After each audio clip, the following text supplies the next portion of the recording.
Voice of Indonesia. Voice of Indonesia dari Indonesia untuk dunia. Apa kabar pendengar? Jumpa lagi bersama saya Wahyu Setiobudi, host Anda di acara VOA Biztalk, inspirasi bisnis, manajemen, dan kewirausahaan khusus bagi Anda UMKM Indonesia. Apa kabar pendengar? Semoga acara ini menjumpai Anda dalam keadaan sehat, bersemangat, dan optimis selalu. Para pendengar sekalian, kita hidup di dalam dinamika bisnis yang demikian pesat. Tidak mungkin sebuah usaha itu tidak beradaptasi secara sempurna terhadap dinamika yang cepat ini. Oleh karena itu, kemampuan kita untuk belajar, beradaptasi pada sesuatu hal yang baru sangat penting untuk kita bangun. Bersama kita hadir hari ini pengarang buku dari Certified Hunger. Beliau adalah Ewaldo Reis Amara. Kita beri tepuk tangan yang meriah. Oke, Mas Waldo ya. Panggilannya apa ya? Waldo aja. Bro Waldo.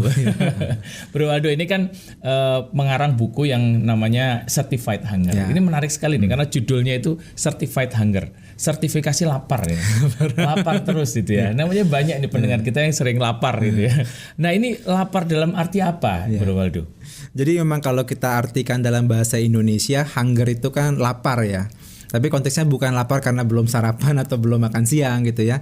Tapi konteksnya hungernya adalah lapar untuk terus belajar. Ya. Oh, lapar belajar. Lapar untuk terus belajar. Dan saya kasih kata certified di depannya ya, untuk menandakan bahwa buku ini membahas tentang apa aja sih karakteristik orang-orang yang selalu lapar untuk belajar. Gitu. Kalau dia punya karakteristik ya dia certified gitu. Makanya certified hunger namanya. Kalau konsep belajar itu kan sebenarnya Bro Waldo ya, itu kan sudah dari lama ya. Artinya memang kita tuh dengar dari sejak kita kecil ya, bapak ibu kita itu pokoknya belajar gitu ya. Dan kita tuh selalu malas gitu kan. Karena setiap kali diwajibkan itu sesuatu yang diwajibkan kadang-kadang menjadi sesuatu yang kita hindari gitu ya. Nah, dalam konteks ini seperti apa atau maksud konsep belajarnya itu Bro Waldo? Sebenarnya konteks belajarnya cukup luas spektrumnya gitu ya. Mulai dari yang konsep belajar ya belajar ala di sekolah gitu ya, kelas gitu, sampai belajar dalam konsep pengalaman gitu ya. Nah, di buku ini juga saya bercerita kalau belajar tuh kita menggunakan konsep 3E. Bukan karena nama saya Ewaldo ya. Jadi E gitu ya, Ewaldo enggak. Tapi E ini ada 3E. Jadi E yang pertama kita bisa belajar dari education memang. Jadi mulai dari kayak sekolah, kursus, baca buku, baca majalah, atau sesimpel nonton YouTube. E yang pertama education. E yang kedua saya sebut sebagai empowerment. Kita bisa belajar juga dari orang lain. Ya, kita bisa punya mentor mungkin, bisa punya coach ya, mungkin bisa punya teman yang lebih jago dari kita belajar dari mereka. Nah, yang ketiga saya sebut sebagai experience. Bagaimana kita juga bisa belajar dari pengalaman. Ya, istilah katanya tuh dari nyemplung langsung. Nah, ada pengalaman itu yang kita pelajari. Nah, itu ada konsep belajar 3E itu, Pak. Nggak cuma sekedar belajar dalam kelas. Jadi luas ya sebenarnya ya. Betul. Dulu waktu kita belajar, kalau di sekolah bisnis ini common ya. Sekolah bisnis itu biasanya belajar dari case gitu kan. Case sesuatu yang sudah pernah dilakukan perusahaan lain gitu ya. Terus kemudian kita pelajari ya. Nah, kalau dengan konsepnya Ewaldo tadi berarti sebenarnya setiap hari di dalam kehidupan kita itu menghadapi life case ya sebenarnya. Correct, betul banget. Bahkan kalau misalnya kita ngelihat dari UMKM juga gitu ya, misal di UMKM, itu juga pasti banyak banget case-case sehari-hari ya, yang bisa menjadi experience yang dipelajari. Gitu ya. Customer yang tiba-tiba ngeluh, pelayanannya kurang oke nih di bagian ini. Nah, itu kan sebenarnya juga pengalaman yang bisa kita pelajari sehingga nextnya kita bisa improve kan. Nah, jadi konsep-konsep belajar yang terjun langsung tadi ya, pengalaman langsung itu yang justru memiliki porsi lebih besar. Jadi ada riset juga yang bilang bahwa kalau kita belajar dari konsep yang education tadi, itu efektivitas cuma 10% katanya gitu. Ya. Contohnya misalnya kalau ingat nggak dulu istilahnya kalau kita kuliah nih ya, dari kuliah dari 4 tahun setelah lulus berapa sih yang kita ingat gitu? 10% doang mungkin gitu ya.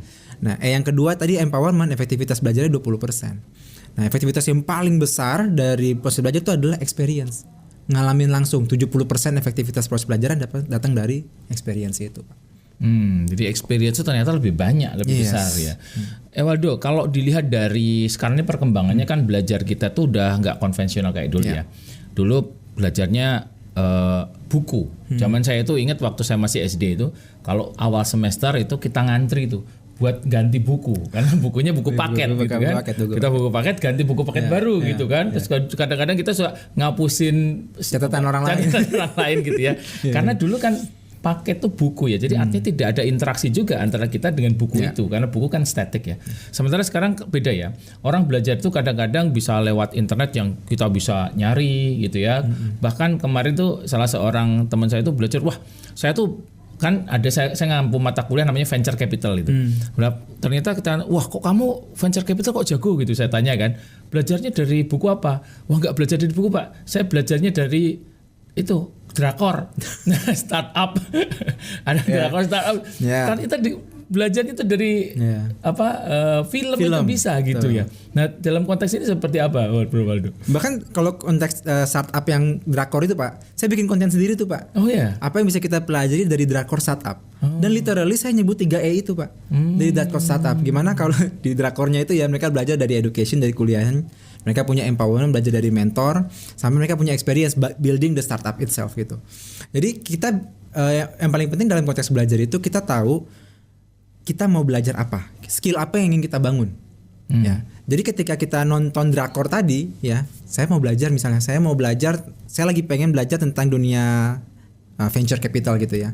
Jadi ketika kita nonton drakor, kita bisa melihat dari kacamata sudut pandang, oh, apa yang bisa saya pelajari terkait sama venture capital di drakor tersebut gitu. Atau konteksnya saya senang mau belajar ngomongin tentang leadership, gitu ya. Saya ketika nonton film Marvel Pak, ya film Marvel tuh, momen dimana Captain America bilang Avengers Assemble gitu kan, itu keluar semua itu kan.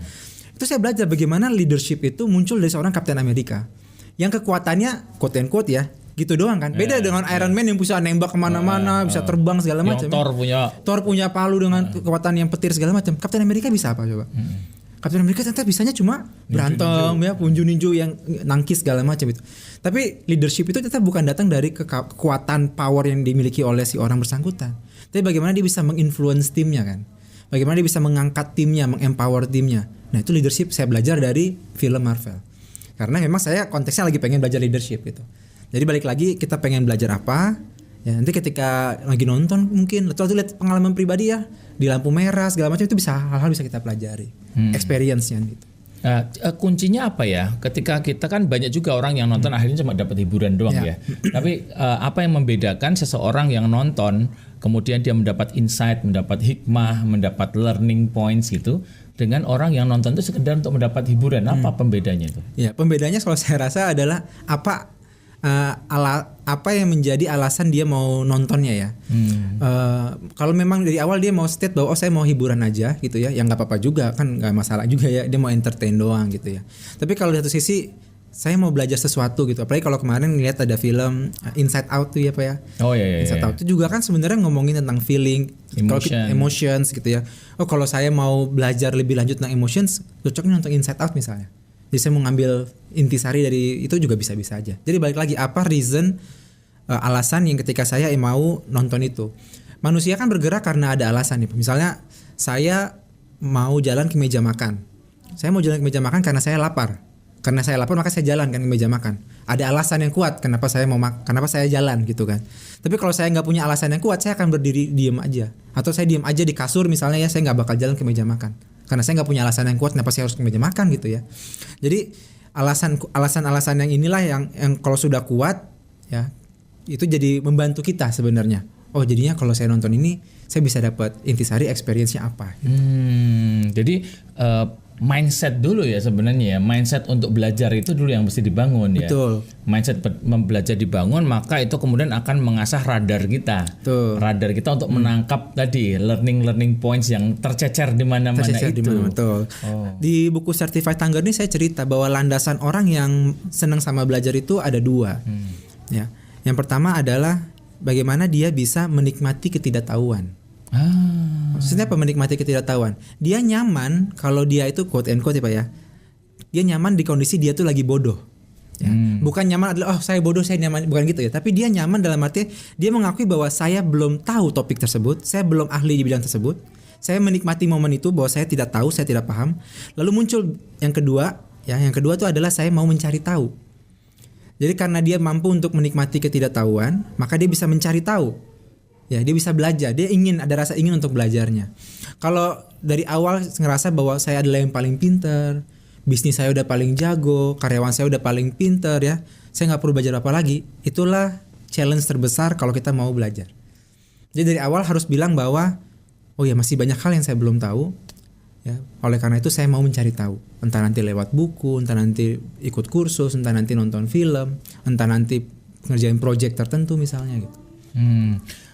Dikaitkan dengan bisnis UMKM saat ini ya, Bro Waldo ya. Kalau kita bisnis UMKM saat ini, seperti apa sih tantangan untuk dinamika dan hal yang baru itu? Seberapa urgent sih teman-teman di UMKM ini harus belajar sesuatu yang baru itu? Kalau ngomongin tentang belajar sesuatu yang baru tuh, saya ingat kalau kita ngelihat ada penelitian dari World Economic Forum tuh ya, dibilang future skill itu ada 10 dan salah satunya itu adalah active learning. Jadi masa depan itu membutuhkan orang-orang yang seneng sama belajar, aktif untuk terus belajar. Kenapa? Karena itulah cara kita untuk terus relevan. Kan kalau kita ngambil studi kasus, kalau di kampus-kampus sering dibilang studi kasus tentang BlackBerry misalnya. Ya, di tahun 2007 mungkin 2008, siapa sih orang yang nggak punya BlackBerry ya Pak ya?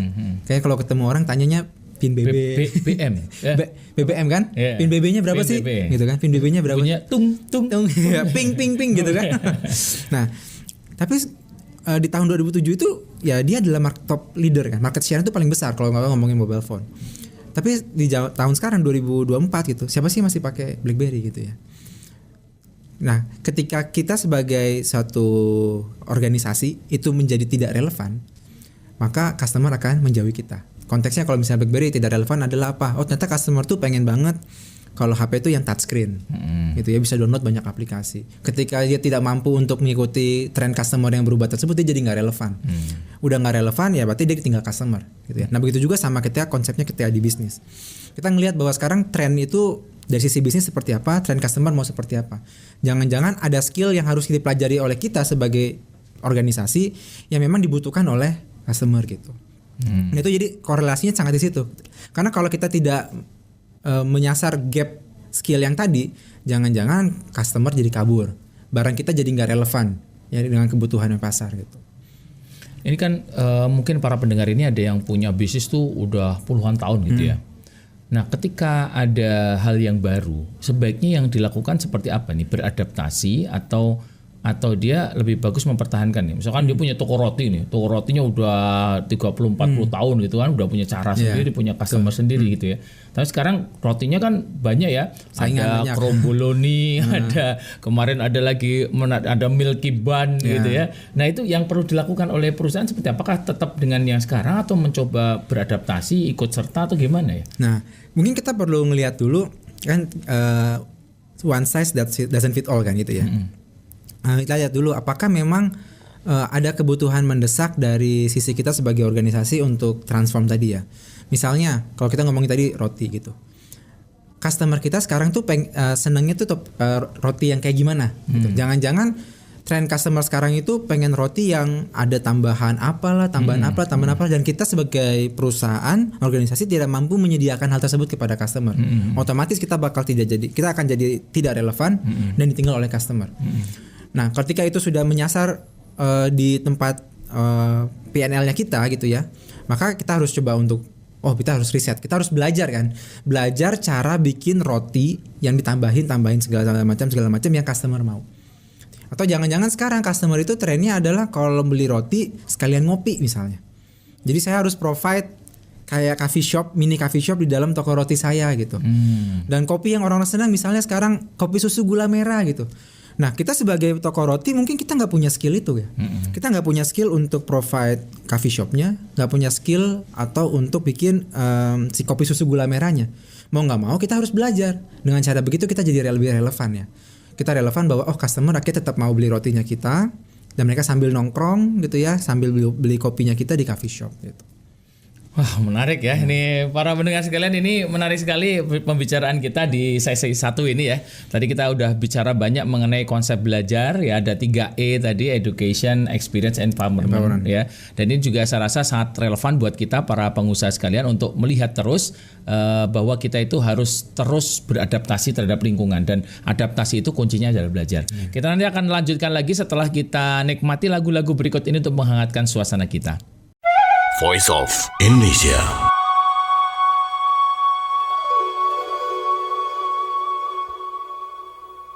Voice of Indonesia dari Indonesia untuk dunia, masih bersama kita Ewaldo Reis Amaral. Beliau adalah pengarang dari buku Certified Hunger. Nah, tadi kita udah bicara banyak ya Bro Ewaldo tentang bagaimana kita belajar ya. Tadi salah satu hal yang menarik yang disampaikan Bro Ewaldo itu adalah menikmati ketidaktahuan. Ini menarik sekali ya, karena banyak dari kita itu nggak pernah yang namanya menikmati ketidaktahuan. Ketidaktahuan itu menakutkan, gitu kan? Karena semua yang tidak tahu ini berbahaya buat kita ya. Sense atau feeling kita sebagai manusia ini itu secara instinktif itu adalah berusaha untuk menutupi ketidaktahuan, karena ketidaktahuan itu bisa berarti bahaya gitu. Betul. Ya. Nah, seperti apa Bro Waldo menikmati ketidaktahuan ini? Aku itu berdasarkan pengalaman pribadi Pak. Aku menemukan terms menikmati ketidaktahuan berdasarkan pengalaman pribadi. Jadi waktu itu saya baru banget pindah kantor. Saya pindah kantor, ya di kantor yang baru itu saya adalah bagian dari global team. Jadi tim member saya tuh spread across the countries ya, di luar negeri segala macam. My manager tuh orang Filipina, biasanya di Hong Kong. Nah, di global team itu kita punya meeting mingguan, weekly meeting. Kan layaknya weekly meeting itu kan menggunakan template PPT yang sama, terus tinggal angkanya diganti-ganti kan gitu ya. Oh, ini progresnya udah bagus, segala macam achievement gitu ya. Nah, saya ikutlah weekly meeting tersebut. Kayak weekly meeting yang ketiga atau yang keempat gitu ya. Saya baru sebulanan. Nah, ketika meeting yang keempat itu, saya notice bahwa ada satu istilah di dalam PPT tersebut yang saya nggak ngerti, gitu ya. Ini istilah apa gitu ya, kan saya sebagai anak baru dan itu juga industri yang baru ya, saya nggak ngerti istilah-istilah di industri tersebut gitu. Saya akhirnya raise hand gitu ya. Meetingnya waktu itu udah pakai online lah ya, Skype gitu ya. Saya udah raise hand, angkat, saya tanya nih kepada si fasilitator meeting, apa sih istilah itu, artinya apa gitu. Could you please enlighten me gitu ya, itu apa sih gitu. Dijelasin lah sama dia. Oh, ini artinya ini bla bla bla bla gitu. Oke. Selesai meeting Pak, beberapa orang di tim saya di luar negeri tuh japri saya bilang, thank you Waldo, kamu nanya, kami juga nggak ngerti. Jadi selama ini mereka nggak ngerti. Sama ini template PPT yang sama, mereka nggak ngerti juga gitu. Nah ternyata banyak orang yang cenderung untuk ngakunya paham, pura-pura paham, dibanding bilang bahwa angkat tangan, saya belum paham, tolong cerdaskan saya gitu. Nah itulah saya bilang kita tidak menikmati ketidaktahuan itu. Kita cenderung untuk menutupi, bilang bahwa udah nggak apa-apa lah, saya pura-pura paham aja gitu, pura-pura pintar. Dibanding angkat tangan bilang bahwa saya belum ngerti, tolong dong ajarin saya. Padahal itu kan bahaya ya, kedepannya bahaya. Kalau ada orang yang nggak paham istilah tersebut, nanti mungkin decisions akan beda kan Pak, karena nggak ngerti konteksnya dan segala macam itu.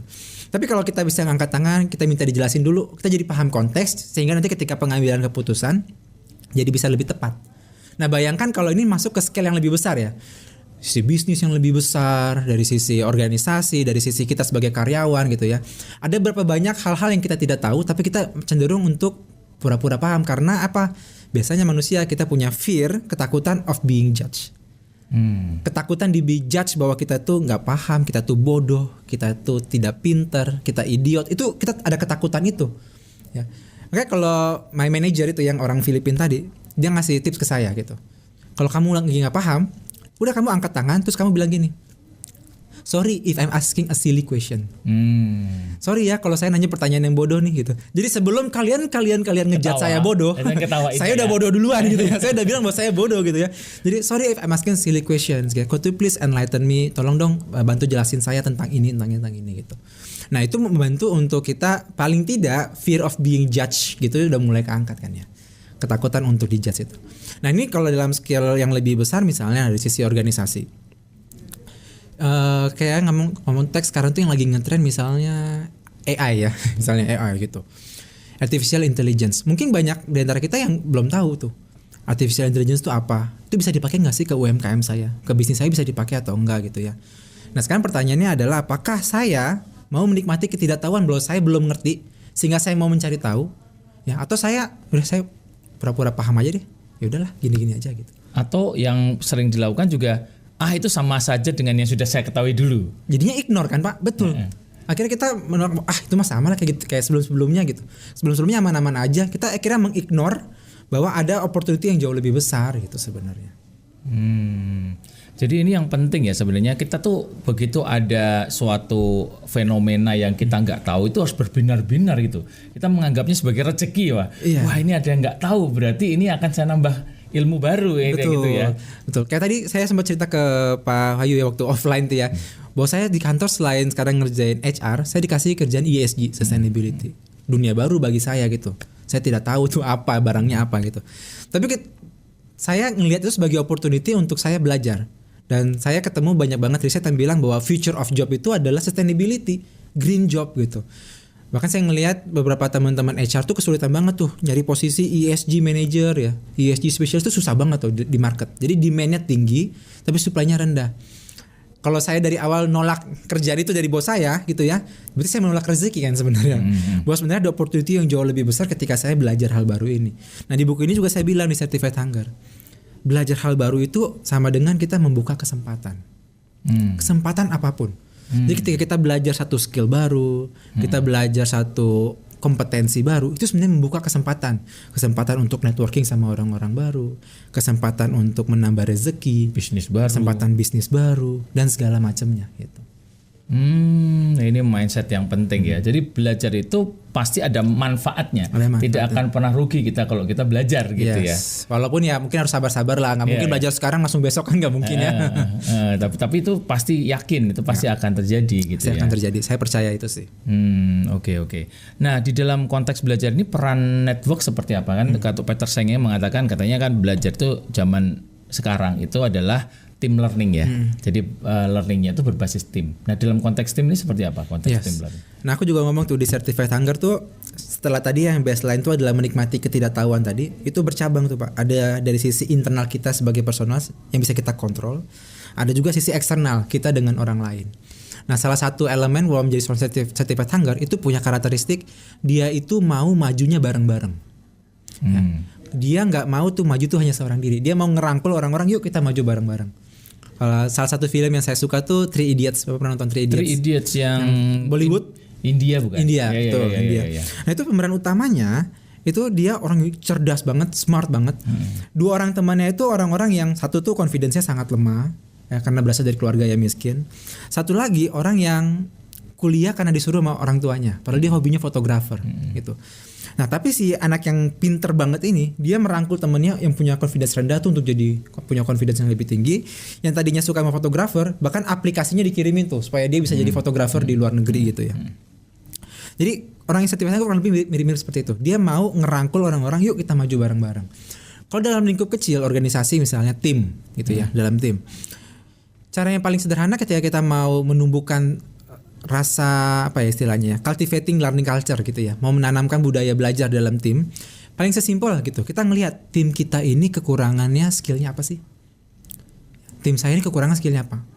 Aku ngambil contoh paling sederhana, misalnya tim kita tuh kekurangan orang yang jago Microsoft Excel misalnya gitu ya, nggak ada yang jago Microsoft Excel nih. Maka kalau kita mau menumbuhkan semangat learning culture di sini, bisa aja saya mencari tim lain yang jago. Ya simple aja, saya nyari tim lain yang lebih jago, saya invite dia ke tim saya untuk ngajarin tim. Sharing. Atau jangan-jangan tim saya itu kekurangan orang yang jago sosial media gitu ya. Tapi ada satu tim member saya ya yang jago, ya udah dia sharing session gitu. Nanti bulan depan gantian siapa yang jago apa lagi dia sharing session. Nah dengan sharing session yang sederhana itu aja sebenarnya kita udah menumbuhkan rasa untuk terus mau belajar di dalam timnya kita. Gitu. Jadi ini menjadi tim yang betul-betul kompak untuk saling sharing belajar ya. gitu. Nah ini kadang-kadang problematis ya di organisasi karena seringkali nih masih ada terutama di organisasi yang low trust ya. Jadi merasa bahwa kalau kita belajar, kalau kita mengajak yang lain itu nanti power kita berkurang dong, gitu ya. Nanti kita jadi nggak sukses dong kalau semuanya itu tahu, semuanya itu punya, bahkan kadang-kadang lebih jago dari kita gitu kan. Nah, gimana menghilangkan pandangan seperti itu? Analoginya tuh seperti tanaman pot tuh Pak. Kalau kita punya pot, kita nanam satu bibit gitu ya. Terus bibitnya kita siram, ya. Itu kan dia jadi tumbuh ya si tanamannya. Kalau kita siram terus si tanamannya, kan pasti dia akan tambah besar. Potnya jadi nggak cukup kan? Ya. Jadi kita harus pindahin dia ke pot yang lebih besar. Nah, ketika atau di tanah yang lebih besar. Tanah yang lebih besar, dia bikin besar, dia bisa menaungi pot-pot lain yang lebih kecil, gitu ya. Pot-pot yang lebih kecil itu juga kita rajin siram sehingga dia bisa pindah ke pot yang lebih besar dan segala macamnya. Jadi pada prinsipnya adalah mindsetnya ketika kita tadi pohon yang besar tadi ya, tapi kita punya mindset untuk terus menaungi orang yang ada di bawah ya, kita kasih oksigen ya segala macam bawah, mereka juga akan jadi lebih besar, akan jadi besar, dan itu akan ngasih beneficial untuk kita yang di tamannya kita tadi nih ya, taman kita jadi lebih hijau semua kan. Taman hijau semua, diisinya pohon-pohon yang besar gitu ya. Kalau pohonnya tambah besar segala macam, tamannya makin indah, maka lebih banyak lagi turis yang datang. Makin banyak lagi orang yang mengunjungi tamannya kita, makin banyak orang yang mungkin akan nyiramin kita juga dan segala macamnya. Beneficialnya akan datang ke kita juga ketika taman kita jadi lebih besar. Nah, dalam organisasi ketika kita juga bisa mengangkat orang ya, tim lain, tim member kita untuk jadi ikut besar, organisasi kita juga akan lebih besar. Organisasi yang akan lebih besar, maka mungkin ya aku ngelihatnya labanya kita akan semakin besar. Net income jadi semakin besar. Untung-untungnya nanti akan ke kita juga, bonus kita juga akan makin besar, gaji mungkin kita akan lebih besar dan segala macamnya gitu. Jadi impactnya juga akan ke kita loh sebenarnya. Iya, wah luar biasa, menarik ya. Ini perubahan mindset yang besar ya, Bro Ewaldo ya. Para pendengar sekalian, ini menarik yang insightful ya pembicaraan di segmen 2 ini terkait bagaimana ternyata pembelajaran itu juga walaupun tidak terlihat langsung tapi juga berdampak pada kita dan tim serta organisasi kita. Maka sebagai pelaku bisnis kita tidak boleh melupakan yang aktivitas belajar ini yang tadi ujung-ujungnya adalah menikmati ketidaktahuan. Kita akan lanjutkan lagi segmen 3 setelah kita dengarkan lagu-lagu berikut ini. Voice of Indonesia.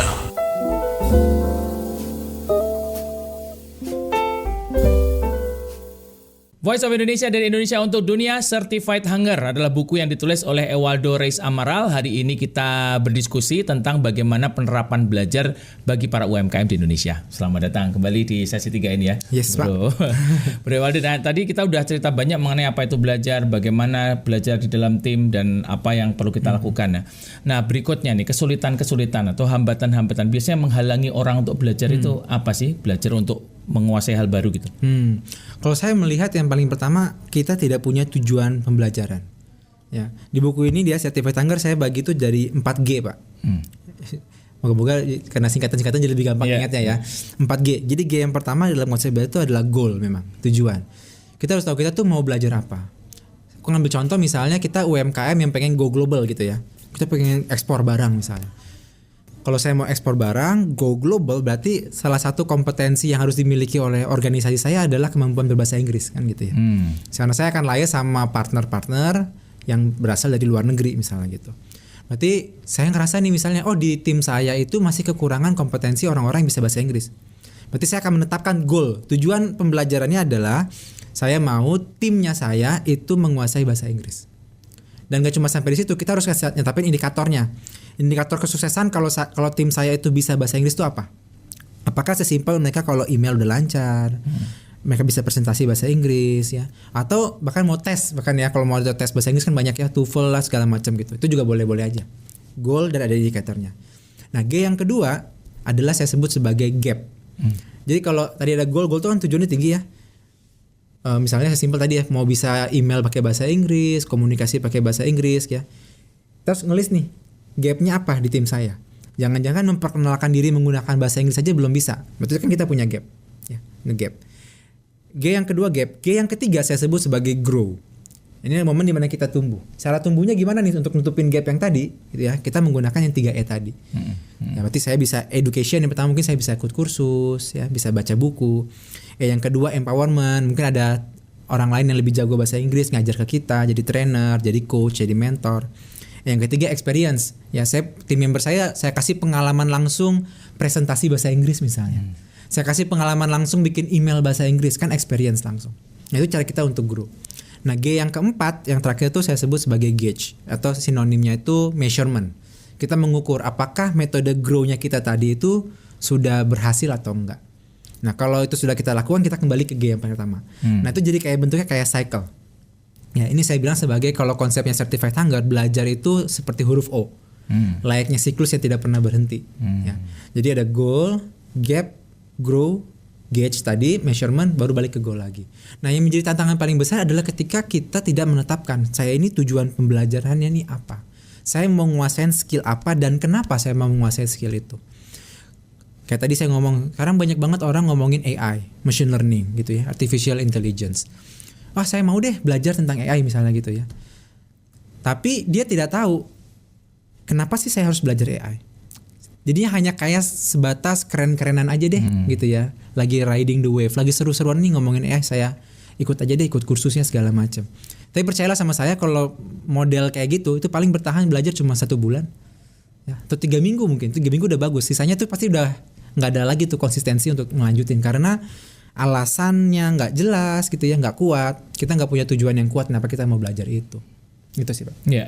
Ini kadang-kadang memang berjarak ya antara kita, bisnis kita dengan apa yang kita mau. Karena itu nggak pernah dipikirkan dengan matang gitu ya. Nah itu perlu ditulis apa enggak? Atau kita merenung aja, refleksi gitu? Nah, saya percaya kalau yang namanya nulis itu berarti kita mikir 2 kali. Jadi itu hal yang bagus ya, karena kita udah mikir dulu sekali kan di kepala, dihayalin dia, direnungin gitu ya, terus kita tulis. Nah dengan begitu lebih kuat ya, lebih ngelotok gitu ya, lebih berasa di kitanya. Dan kalau kita nulis tadi ya misalnya, oh saya goalnya tadi apa, gapnya apa ya, grownya mau apa aja 3E-nya, terus gauge segala macam, itu membuat kita punya dokumen yang bisa kita track secara berkala. Misal kayak tim saya tadi mau belajar bahasa Inggris ya, saya bisa track nih. Si Waldo tadi ya, dia tuh 3E-nya udah ngapain aja tuh. Dia udah pernah presentasi bahasa Inggris belum ya gitu ya, buat experience-nya. Dia udah pernah ikut kursus bahasa Inggris belum ya? Dia sudah pernah latihan nulis email bahasa Inggris belum ya? Nah itu saya bisa track kalau itu ada dokumen yang tertulis. Jadi itu membantu justru kalau kita bikin itu dalam dokumen yang tertulis. Aduh, menarik sekali nih. Oke, para pendengar sekalian, ini kalau ada yang mau kontak atau bertanya atau lebih jauh lagi, ini bukunya kayak gini nih ya para pendengar sekalian nih itu. Nih kelihatan nggak ya? Oh ini bagus sekali, Certified Hunger. Ini kalau ada yang mau tahu lebih lanjut lagi gimana caranya? Ya, saya ada di Instagram. Jadi teman pendengarnya tinggal cari @certified.hunger.